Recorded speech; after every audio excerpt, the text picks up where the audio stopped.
Hey guys, it's Sam, and this is my spoiler-free review of The Bear and the Nightingale by Katherine Arden. This is the first book in an adult fantasy series, and it follows our main character of Vasilisa, and it takes place in a Russia where the folklore and the mythology is a very real part of life. So Vasa is from a prominent family in this village, and she has always been the wild child. She has always kind of had her foot half in and half out of reality. She is closer with all of these mythological beings and creatures that nobody else thinks are real, but she kind of holds communion with, and that gets her in trouble time and time again. But one day her dad ends up getting a new wife, and her stepmother does not believe in the old ways, and it brings on problems to Vasa and the people that she loves, and everything kind of goes from there. So first off, when we talk about the world building, everybody compares this to Uprooted and like Deathless by Catherine M. Valente, and that is true. This definitely has that same atmospheric quality that these kinds of books tend to have. I'm really enjoying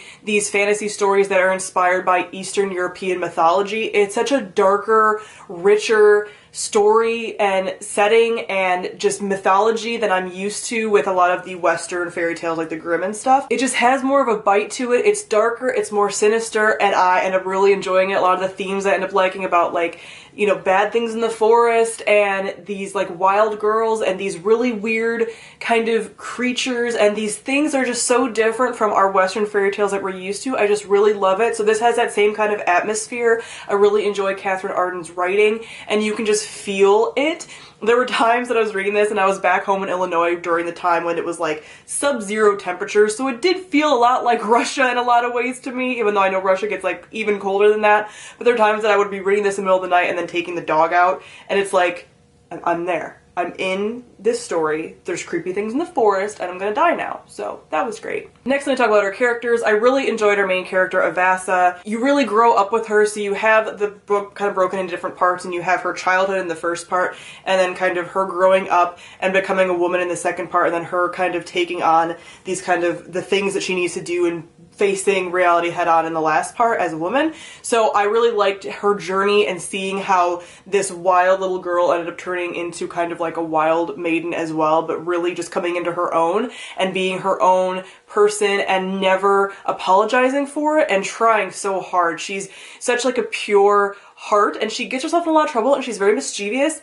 And she sometimes is stubborn and makes wrong choices, but overall she really loves the people that are in her life, and she really cares about those people, and she also cares about this otherworldly part of her reality, and I end up really enjoying that. There's also a number of antagonists in the story as well as a villain, but there's a number of antagonists, and you end up feeling at least a little bit sympathetic for all of them, not the villain, but all of the antagonists, and I really like when that happens. There's definitely this whole plot where it's kind of Christianity or organized religion against these kind of old ways of doing things in like the forest and everything, and I end up really enjoying that contrast, but it also made you sympathetic for the people on the other side of it, and it was just, it feels so human, it feels so real and so complex, and I end up really liking that. All of the characters feel like real people and feel like they exist even outside of this story. Sometimes when you have these kind of fairy tale reimaginings, they just feel exactly like that, this like reimagined fairy tale where they don't exist outside of the pages, and these characters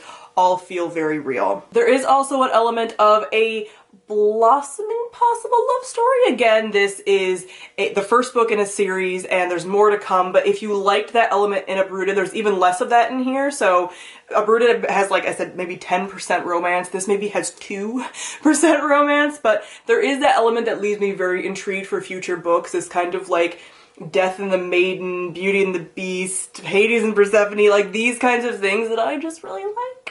It has a little taste of that, which, you know, I really enjoy that. Lastly, I'm going to talk about the plot. The plot is the only part where I feel like this book struggled a tiny bit with pacing. I end up really reading this very quickly. I loved it, but I can see that some people might not enjoy it for the kind of pacing because it can feel a little meandering. It can be like, can we get to the point? There is this kind of middle section where you feel like nothing is quite happening, or sort of like bad things are happening. You're just kind of like, oh, when are we gonna get out of this, you know? And there is this element at the very end where everything kind of happens at once.